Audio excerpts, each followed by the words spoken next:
Jam Lemon Radio, you are tuned in to Hold Up. It's our 5th episode in which we talk about music and other subjects with experts, professionals, and artists.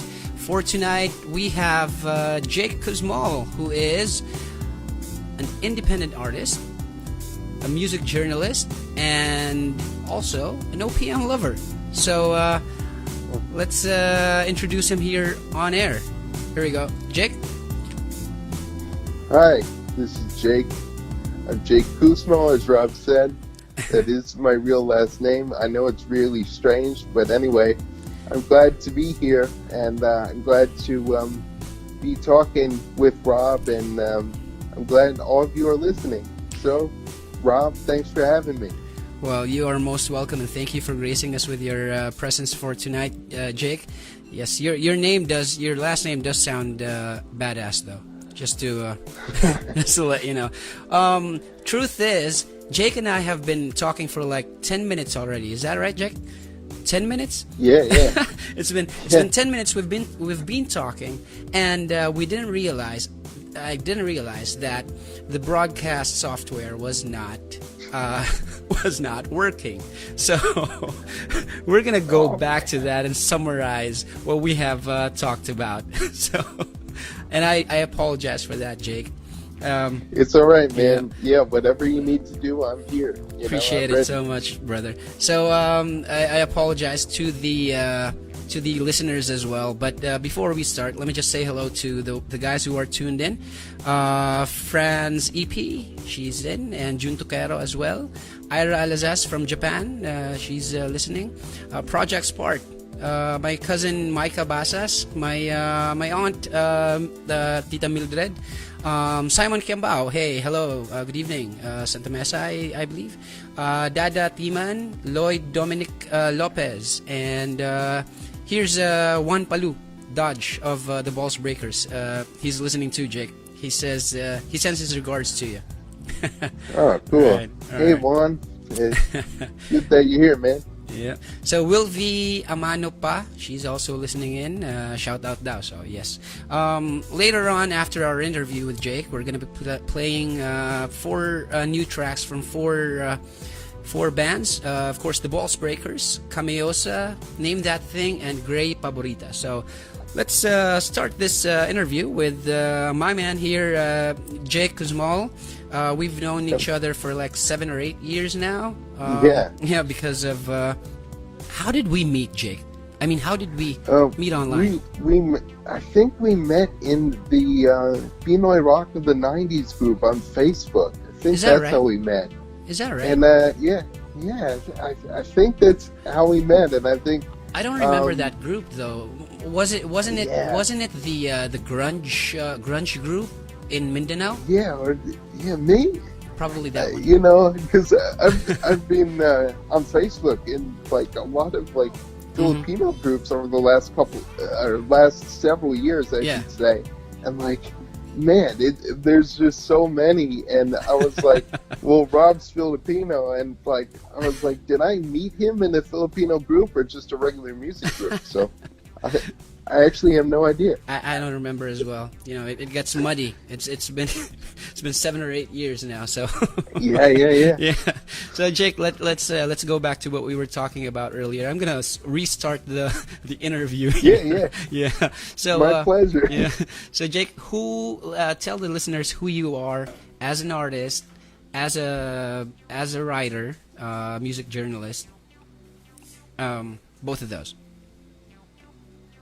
Yeah, who I am as an artist. Well, I started this project called Happy back in 2008, and I won't really get into the false starts of it that would happen several years prior, because those times were kind of where I was feeling myself out, and really before I had any sort of genre set for any firm musical project. But back in 2008 is when I officially started like I don't know if you'd call it a serious project, but just something that I could do consistently. And that is too. Happy with a question mark in parentheses is the name of the band. And as far as influences go, I'm influenced by a lot of 90s stuff, a lot of stuff from the regional scenes that they had back then. Like from Chicago, you had bands like Smashing Pumpkins and Catherine and Red Red Meat. And then in the Champaign scene, you had Hum and Poster Children and Honcho Overload and bands like that, really obscure bands. So that's it. It's a combination of grunge, indie rock, and shoegaze, and that's what I've and you mentioned before we went on air. You mentioned before that you were discovering these music through downloads at the time, where you would be right, pre-Spotify days, even pre-YouTube days, actually. Yeah, pre-YouTube. Yeah, if you can believe it. Right. So as a music journalist, I'm sorry. Go ahead. It's really interesting that you put that in perspective, because around the time that I was listening to music, it was through downloads, like you said. A lot of stuff I got from like LimeWire and BearShare, and that's basically how I discovered music. I would look bands up on Wikipedia and then download their music through LimeWire, and it was kind of a cheap way to do it, but that's telling of the generation that I was brought up in, essentially. My God, I already forgot about BearShare. It just oh man, it's the first time in many years that someone has mentioned that. Oh my God, BearShare brings memories, man. Yeah, LimeWire, BearShare. I think SoulSeek was even around then, and eDonkey and all those things. Right. Oh God. Oh man, we're old. Well, I'm old. Yeah. So, what about as currently you are a writer for a music website, which is called Music Existence. Right? And in fact, you reviewed one of my singles last year, as well as the Balls Breakers' debut album, Songs for Fredo. Right? And yes. So how do you do that? I mean, do you go to the office, or do you is it a home-based job?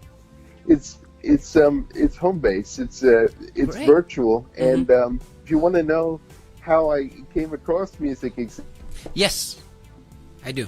It's a very nuanced situation if you think about it. Like I'm trying to think back and thinking of like the firm reason why I got onto Music Existence. I'm not sure, but I think it either involved like some sort of internship listing at the beginning, initially. And then I remember there was this one guy I was watching on YouTube, and he had this show that this kind of review show that I was watching that was posted as sort of like it was like a co-site that he was posting on. I guess you'd call that cross-posting in addition to his original site. And I was like, Music Existence, I like the logo. Maybe I should message them and see if I can get involved somehow. Right. And then I scrounged up all the stuff that I've done from all my from my previous like journalist like freelance stints for this paper that I work with, and I was like, man, this is kind of like, oh man, I don't know how old this is, but I hope this is good enough. And lo and behold, it did suffice. Around what year was that, though? Oh, that was around 2015. That was summer of 2015. I think it was July, I believe. But yeah, that's basically when it came about, and it was those freelance stints plus whatever I did after that. I think I joined another site too before then, but then music existence has been kind of my bread and butter for about 5 years now. It's almost 5 years. Oh my gosh. Congratulations, man. Yeah. So now you're constantly writing reviews and articles, doing interviews. Yes, doing interviews as well. You've got quite a handful of interviews already with great bands. So that's really great, right. As far as interviews, I think I've done about like 100 so far, several hundred interviews in the 5 years. And now we're interviewing you, so it's the other, wow. way around. It's so weird. Awesome? It's like it's like putting that in perspective. It's so weird. It's like I was going out interviewing artists and stuff, and recently, my very good friend Angela, she's a publicist. She interviewed me as well. Really? And like I thank her for that because I did like an industry profile on her. She works for the industry as like a publicist and a public speaker, and I interviewed her, and then kind of as a joke, I led into it like, that'll be the day when you interview me. And then she was like, I'd love to interview you. That's how that happened. And now you're interviewing me. I feel very grateful, man. Thank you. Well, we are just as grateful as you are to have you here. So you work at home so basically you have your own office in your room, and in my room. As a matter of fact, it's 7 o'clock in the morning where you are in Florida, right? And just could you maybe give an idea on what the situation is in your city and in your state to the listeners here on our show? Oh, in regards to the pandemic, with regards to the pandemic, it's been it's crazy here. It's definitely not as bad as New York, where I used to live, and I moved with my family 3 years ago. We moved to Florida because New York was getting way too expensive, and plus we wanted to get close to the family. But otherwise, all my friends are still in New York, and I reached out to them every so often just to check up on them, see if they're okay. And they're holed up, but they're making the best of it. And it's really good. It's really new to see essentially like what I've been doing for many years at home, and then people who unfortunately or fortunately get to work at home and get to be in that environment. Sometimes they benefit from it, sometimes it's agonizing, but I'm here to say, like, as someone who's been home for many years, you'll get used to it. Right. You still have all your comforts, you still have all your conveniences. It'll work out. We'll get through this. So, as I believe, New York is the epicenter of the COVID-19 disease currently, right? In the U.S. The U.S., right? Is it the whole state or is it just the city? I think. Westchester, where I used to live, is like.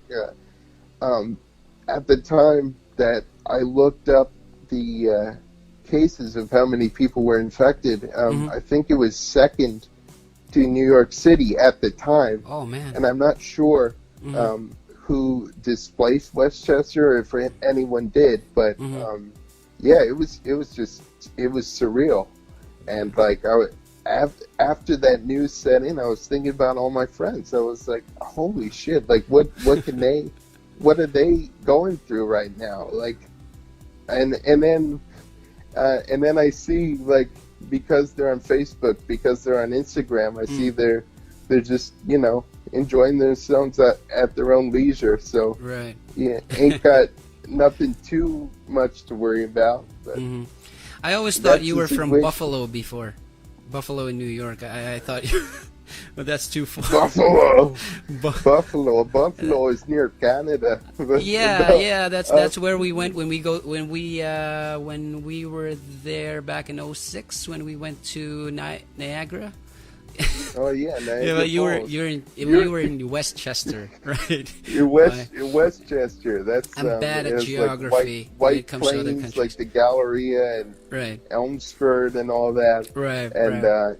yeah, we have our own little cute towns and our own little like stores and all that, malls and stuff. And I don't know, it's a really, Westchester is a really rich people town, and for middle class people like us, it was pretty hard, but we made the best of it, and now we're in Florida, and we're I guess in a way starting a new life. Right, right.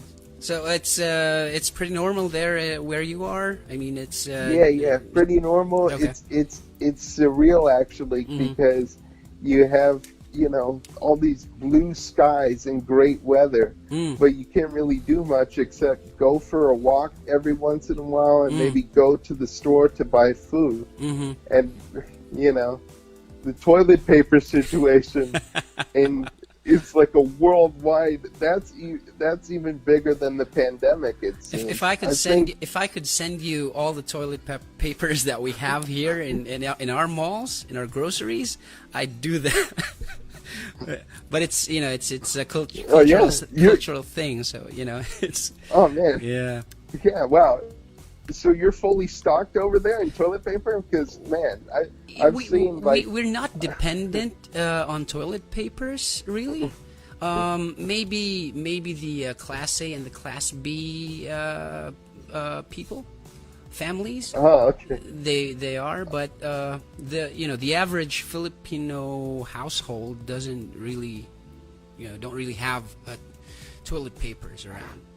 Toilet paper necessity. we either use now just to be blunt, for shitting, right? So we either use a bidet or just water and soap. That's it. So it's a cultural thing, like we said. So bidets more commonplace in the Philippines? It's starting to be, but before it wasn't really that huge. It was just, you know, water and soap. But yeah, but it's been around for a couple of years now. It's starting to be, you know, normal, common part of the toilet. Yeah.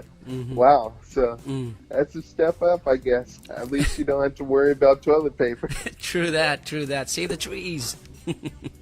So Jake, you mentioned that you it's normal for you what most people are doing in the world right now under quarantine, being holed up at home. That's normal for you, and that is because for the benefit of the listeners who do not know, Jake actually has what is called a cerebral palsy, which it's a physical condition that makes you a paraplegic. Is that correct, Jake? Well, see, that's where I want to clear this up. Yeah, go ahead. It doesn't make you a paraplegic. It's a neurological condition, right? That causes a disconnect in the messages that your brain sends to your muscles. So it just makes your muscles tight. It doesn't make you fully paralyzed. It just makes you basically you're a 29-year-old man in a 70-something-year-old body. It's very nuanced. It's not very clear cut. No, but you know, I wish I can go for a walk every morning. I wish I can go for a run even, right? But I can't. You know, you know, I still depend on people to put me in my chair, and you know, so I can just go about the day. But that's it, pretty much. That's all you need to know. It's a neurological condition. It's physical. It depending on what you read, it's not cognitive, it's not a birth defect, it's just a one-time kind of damaged thing that happens, when you're born in the womb. Some complication happens and you're like, well, you're fucked for life basically, and only you can decide how you live your life from now on. So, exactly. Yeah.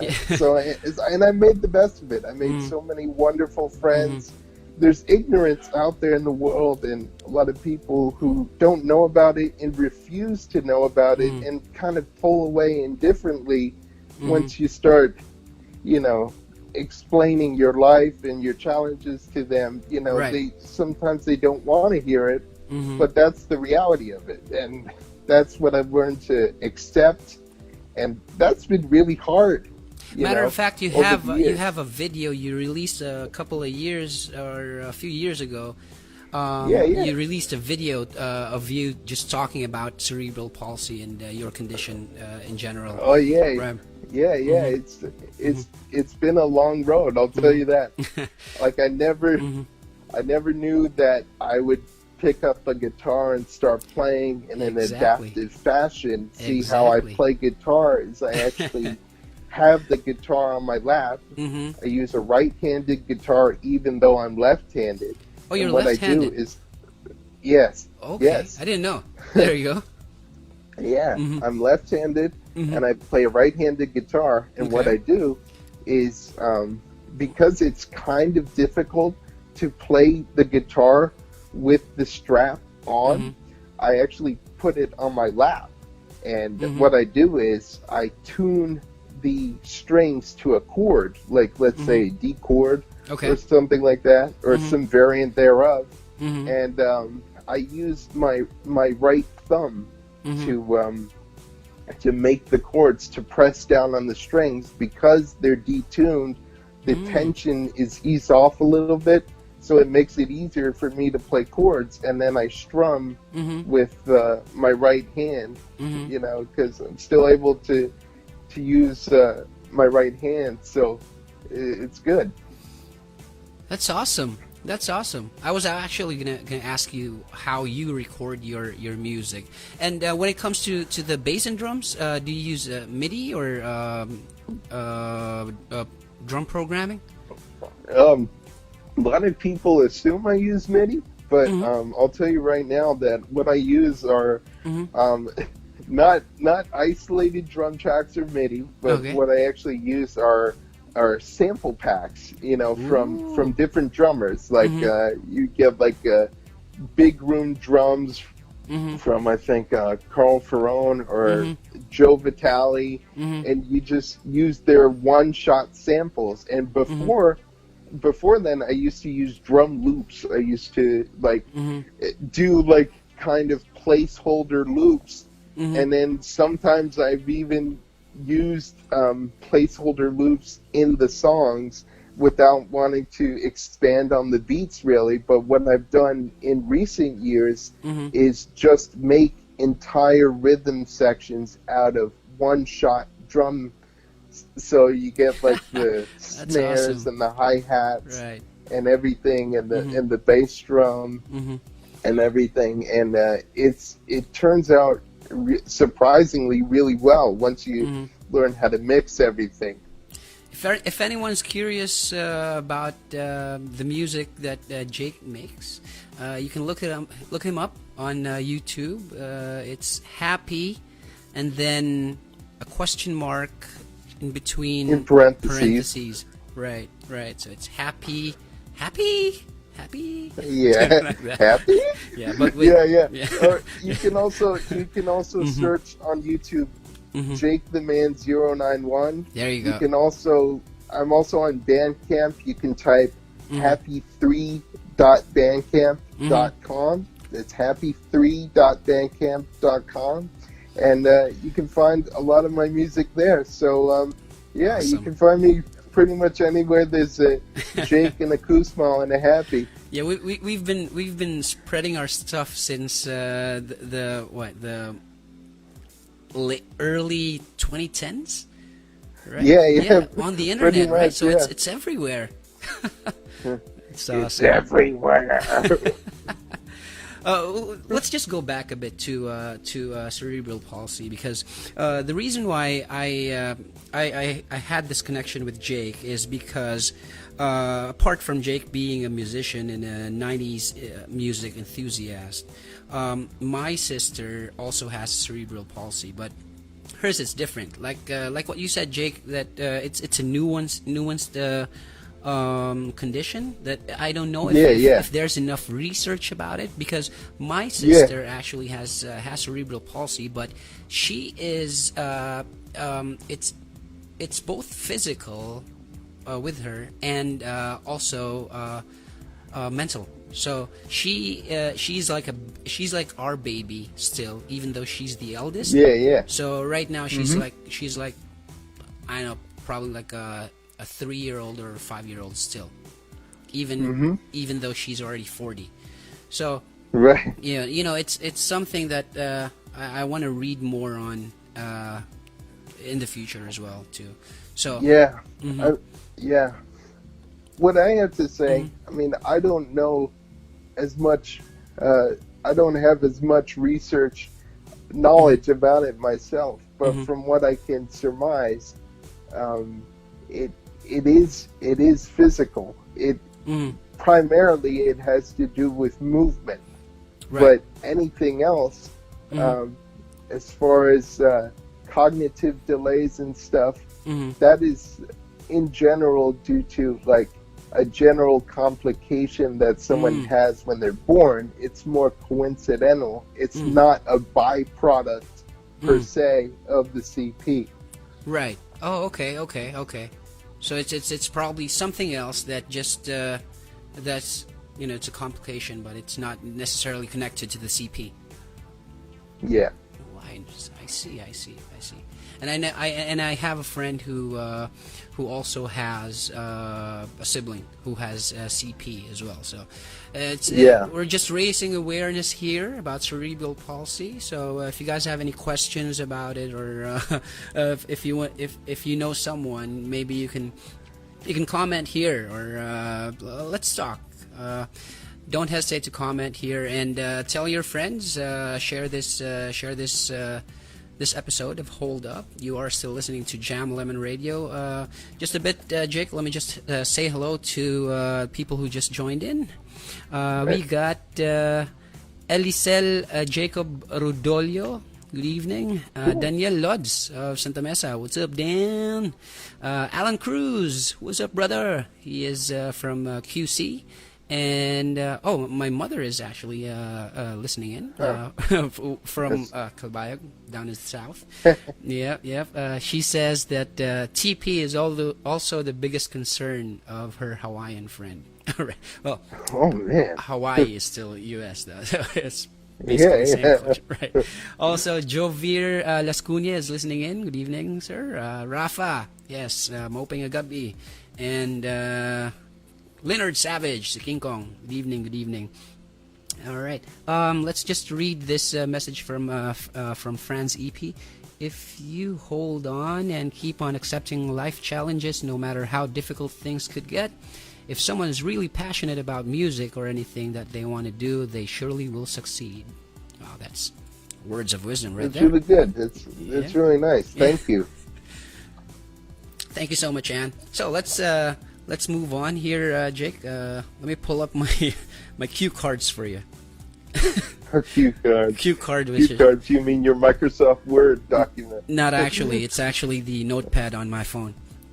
Oh, notepad. Of course. All right. So, where were we? Okay. You explained your process in recording, including your instruments. What's your songwriting process? My songwriting process, I usually, it's really weird because I'll have a riff idea in my head for months, and it just kind of manifests and then tunes out, and then comes back full force again, tunes out again, comes back full force again. So I'm like, during those full force times, I have to remember to like, okay, I got to get this down.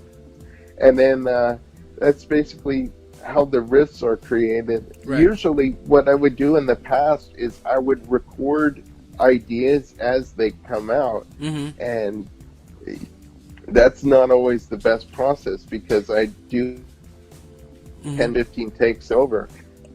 Right. And then I actually lose the potency of the riff just from recording it over and over. So I let it simmer in my head for a good amount of time, and then I lay it over the drum beats, and I think the bass and the vocal parts I do as the penultimate and the last steps in the process.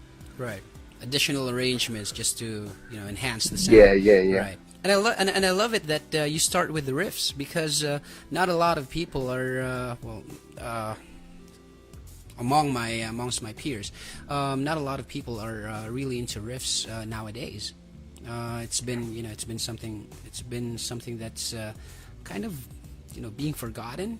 Mostly it's just chords now. As long as I have this there's a sort of distinction with riffs and chords. When I say riffs, right.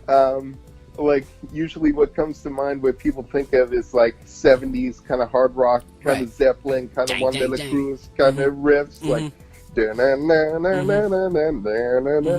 or something along that lines, where really powerful grand funk kind of riffs. Right. But when I say riffs, I also mean chords. So really melodic, really jingle jangly chords.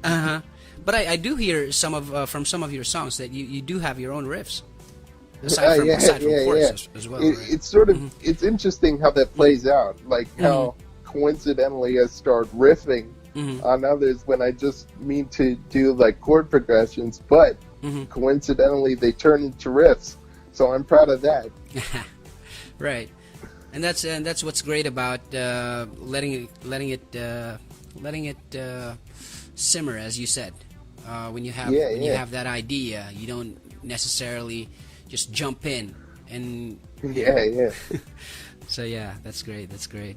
So you told us about how you landed in music journalism, which is music existence, and some bands that you wrote about. Let's move ahead to your love for OPM, because the first time I met you, I was like, oh my God, this guy knows more local bands than I do.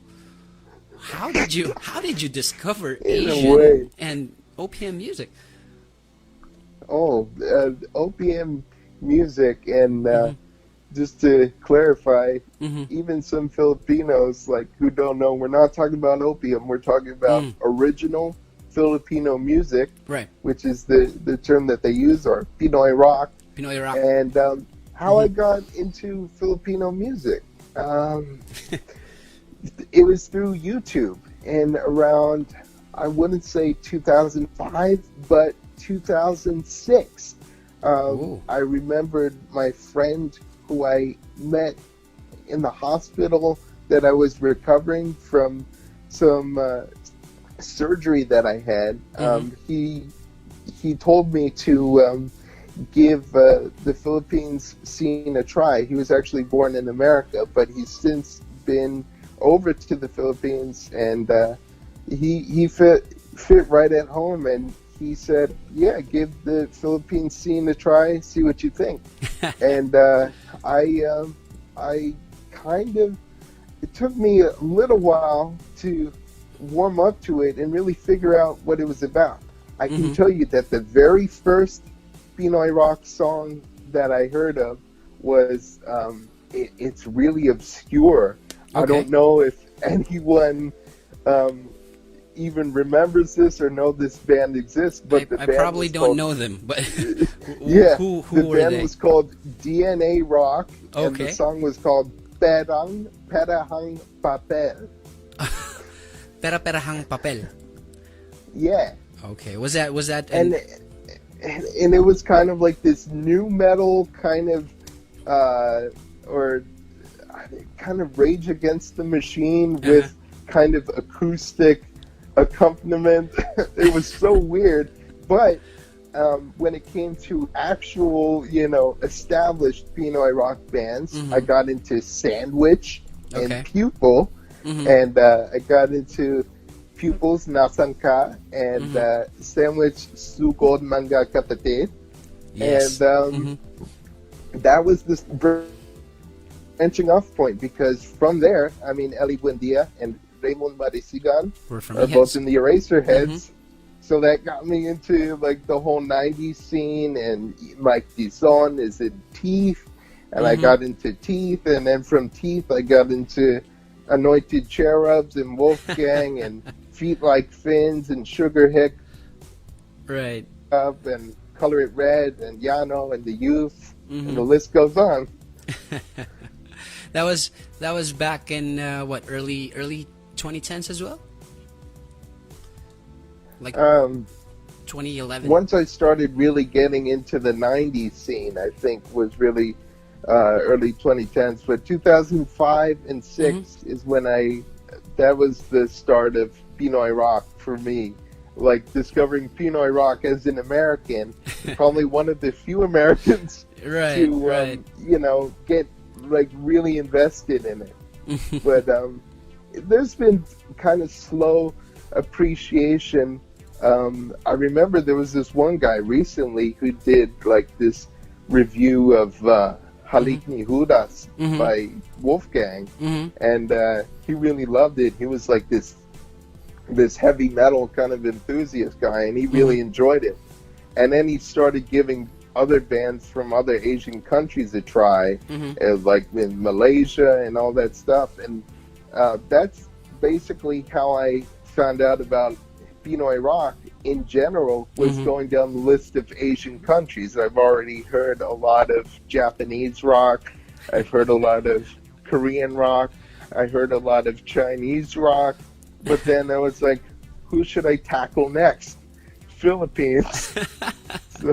The small archipelago in the southeast. Yeah. Coincidentally, yeah. And now you're friends with a lot of Filipinos through your love for the music, and I believe you have like what almost 100 friends, Filipino friends here.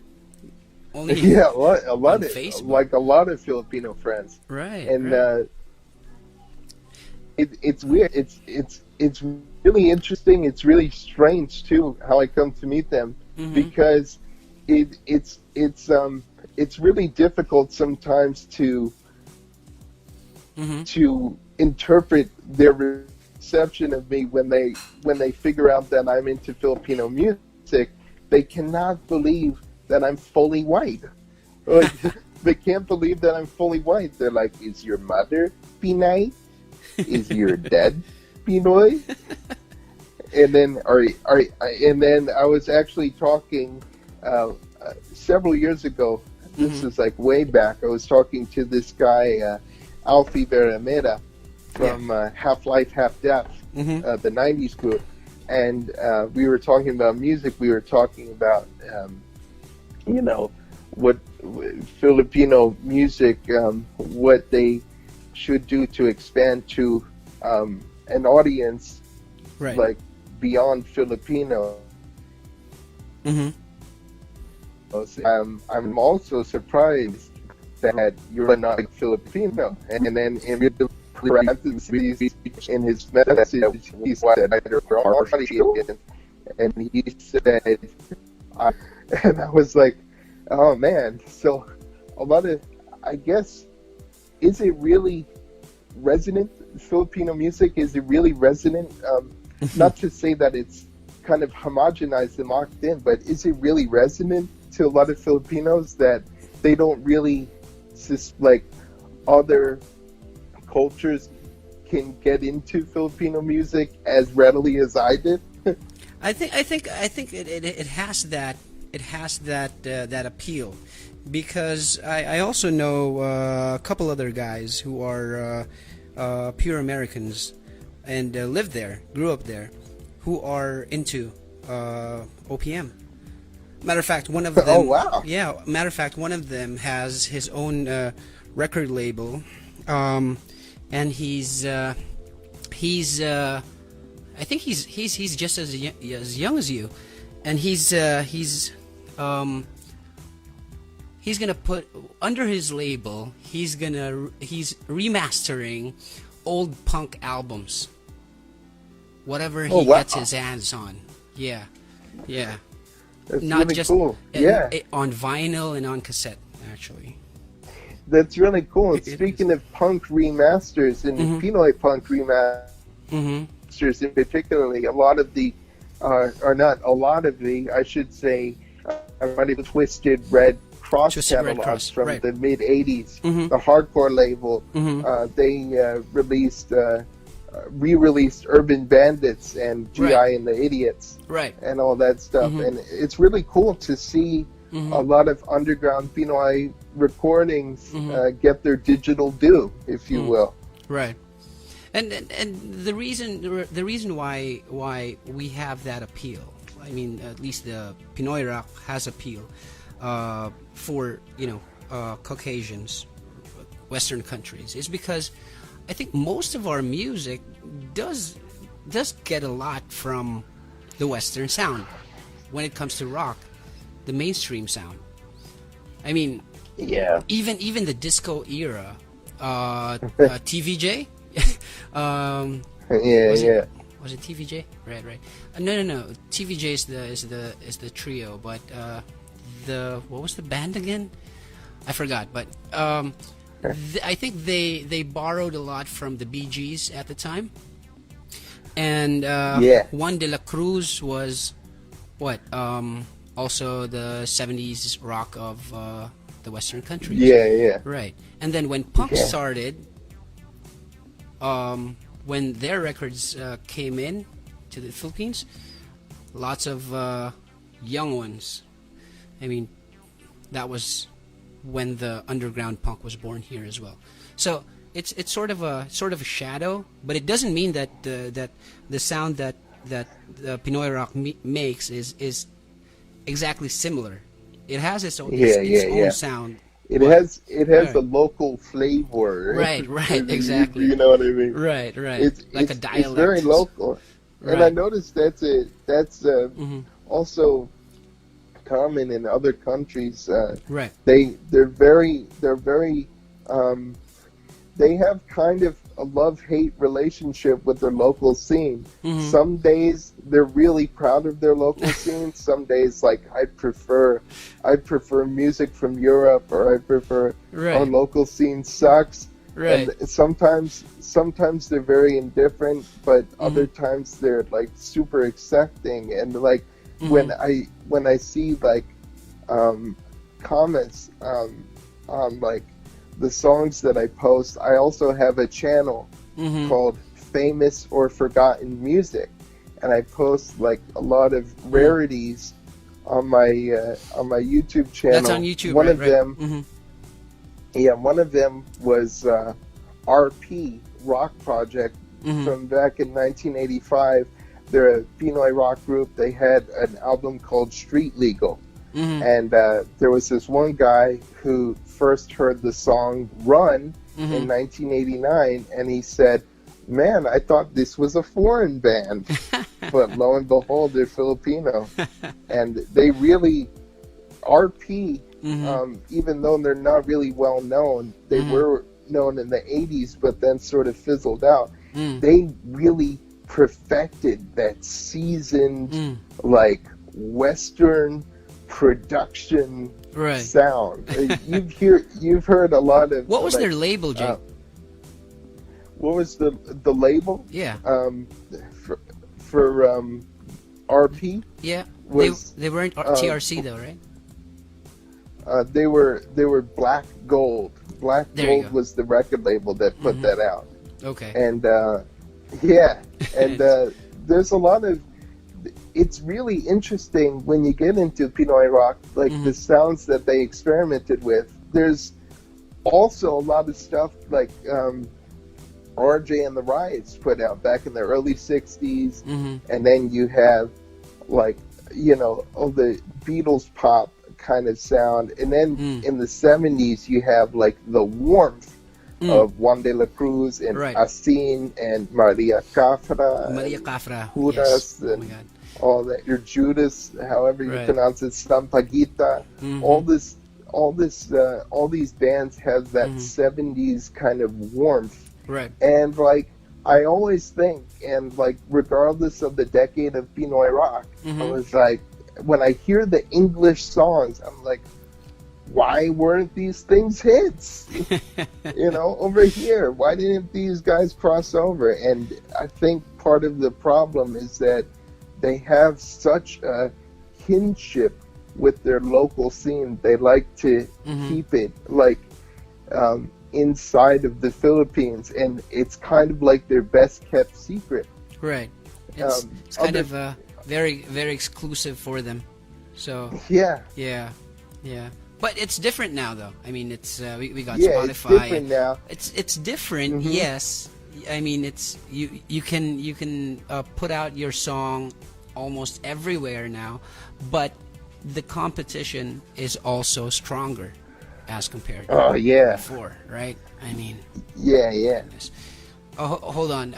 Project Spark said the disco band I was referring to earlier was VST. There you go, VST and Company. Yeah. Exactly. You know your VST, man. So the boyfriends too. The boyfriends. Hot dog too. Hot dog. There you go. It's like we're both senior citizens talking about old Filipino music. Yeah, the boyfriend, hot dog. like we weren't even adults yet when martial law here happened. Oh man.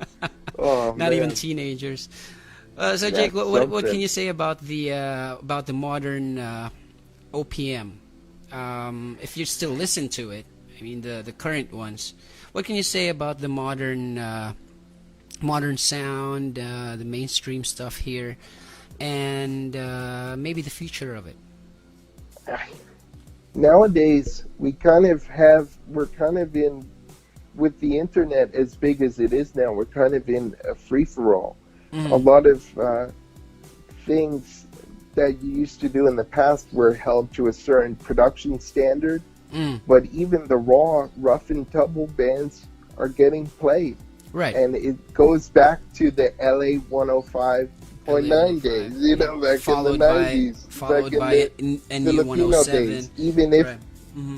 Even if the songs were like recorded in like a very rough and tumble way, they still got out there and people still recognize them. It still resonates all the same. It was similar to the time when Frank Zappa was big back in the 70s, where bigwigs would take risk at whatever music that they're offered, because I don't know, it's not entirely for money at the time. Yeah. Right. It was an interesting thing, and I recognize the one thing that you were referring to was when he was talking about the big wigs, how they would take more risk, and then for some reason, after trying that and making millions on a gamble, then they bring in the conservative hippie who's playing it safe and wants to bring like the most polished product out and stuff. So that's, you see like the changes in the music industry and how people put stuff out. But then you kind of see a pattern. It becomes polished stuff. It's the stuff that comes out, but then you see the raw stuff. Then it goes back to the polished stuff, back to the raw stuff. It's and I think in 2020, with everything that's going on, I think it's back to the raw stuff. I think we're seeing like a surge in raw, emotive, heavy music coming back. I've had that forecast for a while now as well, because for many years now, almost a decade, it's been all the polished stuff, And it is what happened, right? I mean, back in the 70s, they went disco, and then they went punk during the start of the 80s, and then they went to the EDMs, the danceable tracks, and then by the 90s you had grunge, and then after that there was post-grunge, and then boy bands and girl groups. And then and then it just goes, it goes, it's a cycle, I mentioned before, raw and polished. Raw polish. Yeah, so I'm very much looking forward to the 2020s. Are you? Yeah. Especially when this whole thing blows over, we got to get outside. We got to get moving. We got to. Everyone's going to be shouting out in the streets. They're going to be shouting freedom. So. Yeah. That's what we got to do, man. We gotta. In a way, this is our new punk. This is our quarantine punk initially, but then once we get outside, again, it's going to be a whole new. I don't even know if it's going to be revolutionary. Who knows? It's just going to be something, and it's going to be vibrant, and it's going to be good. Yeah. We just don't know when that will be, because there's no clear forecast as when this whole pandemic will blow over. So yeah. Jake, can you sample us some of your Pinoy English accent there? My Pinoy English accent. I'm sitting in bed here. It's still relatively dark. And you haven't had coffee yet? Sometimes I express some symptoms.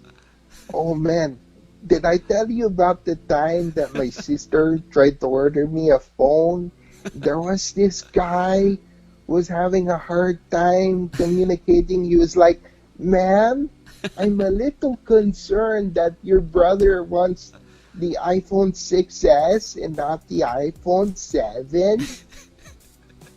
Where do you get these? I mean, I don't know. It's just from experience. It's just from listening to a lot of people, listening to a lot of accents, and like I'm not really receptive. I mean, in person? I mean, in Westchester, New York? Not in person. It's just online? Just on like, well, in person, I can really pick up the vibrations, but for the time being, it's just all like YouTube videos, and like it's so strange how I'm able to pick up like Irish accents and like British accents. Yeah, give me a British accent there. Well, it's not really the type of accent that anyone could perfect, but I suppose mine is rather good.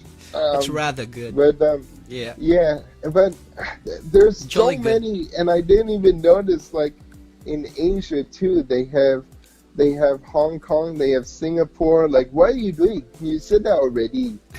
like there's too many accents lah. Like, yeah, that's Singapore right there. yes, uncle. Project Spark says that you sound very much like his uncle, who's working in Hong Kong. There you go. Hello to Tito Ival. Uncle. Yeah. La. So I was gonna ask you this. What's his name again? The singer for Blink, the one who Tom DeLonge. What's his accent? Don't waste your time on me already. What is that? Inside voice, I don't know. Is it just being enunciated? It's very West Coast. Is very it? California. Is it? I mean, I don't hear that accent. Very California. I don't know if they're from Southern California. Southern. It's like, in Seattle, it's kind of the flip side. It's right. like kind of like we're from Seattle, man. And then, Seattle. Like Chris Novoselic said. Right. Like when he was talking about Pearl Jam, he was like, "Well, their music's not bad or anything." And like we were just laughing and working and stuff. It's so weird. Like seeing all these other accents like across the globe. So what's the most neutral accent there? I mean, what state? would you say? Don't say New York because you're from New York. That's gonna be biased. New York is kind of like Westchester. I'll tell you about Westchester. Westchester is kind of like, it's kind of the neutral accent, and when you go into the city, it sort of boldens up, toughens up. But then when you're in the suburban areas, it kind of levels out. But then you get to Connecticut, and it's kind of like, Connecticut is 2 hours from Westchester, so they kind of have like a reserved accent. So you kind of level out in Westchester, and then when you go to New York City, you get all these different types of, all these New York kind of spins on the accent, and like it's very East Coast. I think it's if the city is too urbanized, that's where you get these dialects, these accents, like in New Jersey, in New York City, right? I mean, in the Midwest, they sound just fine. I mean, outside of the big cities, like over in Chicago and over in Ohio, I paid upwards of about $700 for my down payment. And, I was out in Philadelphia once, and I noticed they have this. There's no accent, but when they say a sentence, at the end of it, it's like they're asking a question. Yeah. Are you? Oh man, the thing about accents is sometimes they're super subtle. Right. But when someone gets mad or when someone gets in a heated conversation, it's gonna come out. It comes out full force. Like I have my friend Brian from Canada, and he wasn't necessarily heated, but I remember he was talking to first his aunt and his mom, and I guess it's also, other than getting in a tense situation, it's about feeling at home with the person. So when you speak to a close relative, then it also comes out. Or in my friend's case, it also comes out. It comes out about. It comes out. Out in Canada, out and about. Sometimes it comes out. Sometimes it's out, and sometimes it's more subtle. And I don't know, like. Philadelphia, you mentioned Philadelphia.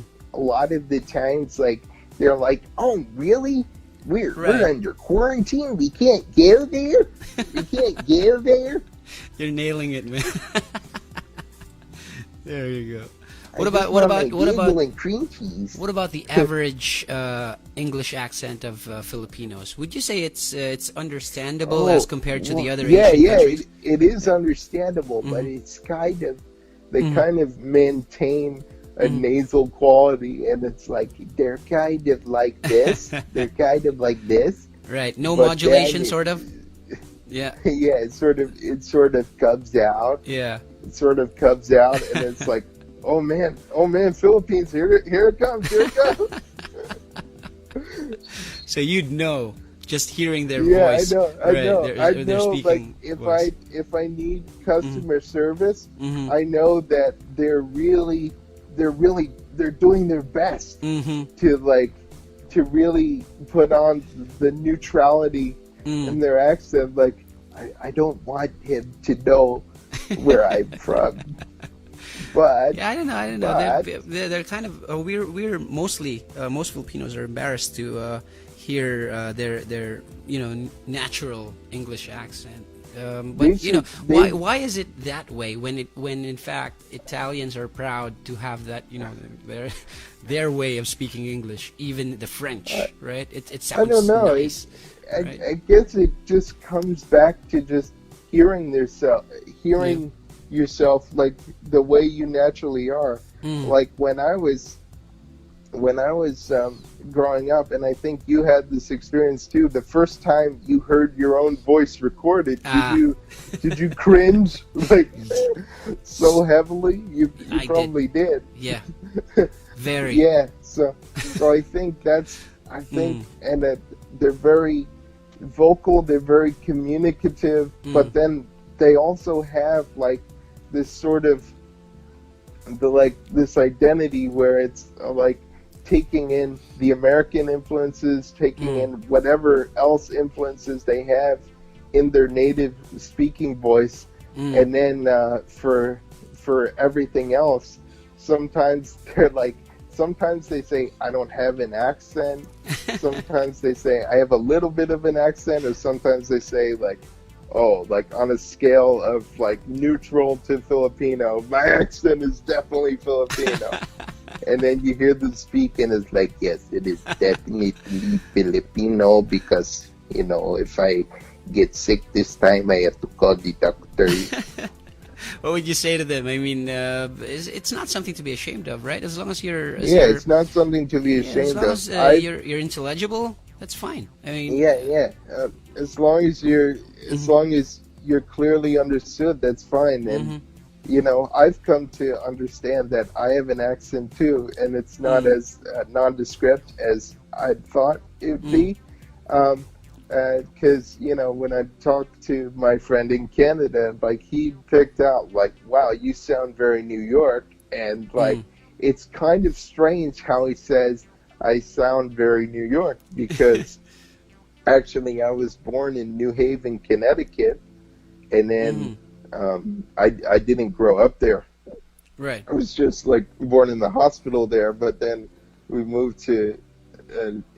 my parents moved to New York, and then it's kind of what I can kind of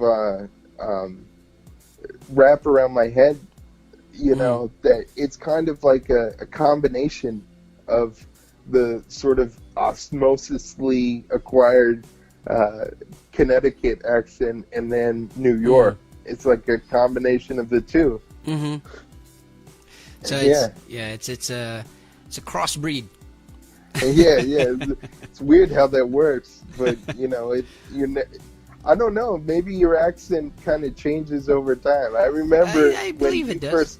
When you first made your video to me, you were like, "Hey Jake, hey my friend," and I'm not sure if you were playing up to it or if that. I don't remember. I have to watch that again. I don't remember.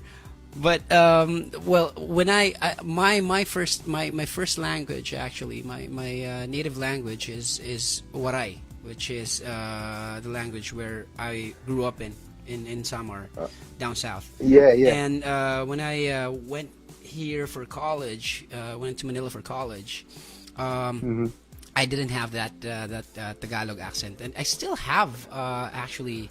A hint of being a Waray when I speak Tagalog, so it's it's not something that that you can shake off. You know, and it's your that's your identity, I think. So it becomes your identity after a while. True that. So Jake, we're nearing the end of our interview with you.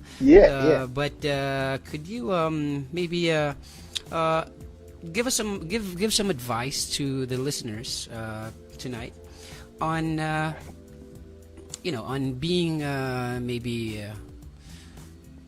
being a writer, a music journalist, and as a musician as well, despite the challenges in life. So what you should do is, like, this is something. Music journalism is popping up, I should say, everywhere. There's a lot of different sites you can get involved with. I did this pretty much on a limb. You know, I got into this completely by accident, and I'm fortunate to have the music knowledge and being a musician and getting into it. The only key is you have to be passionate about what you're writing. Right. Whenever it gets to the point where you near burnout, you have to sit and reflect why you get into this.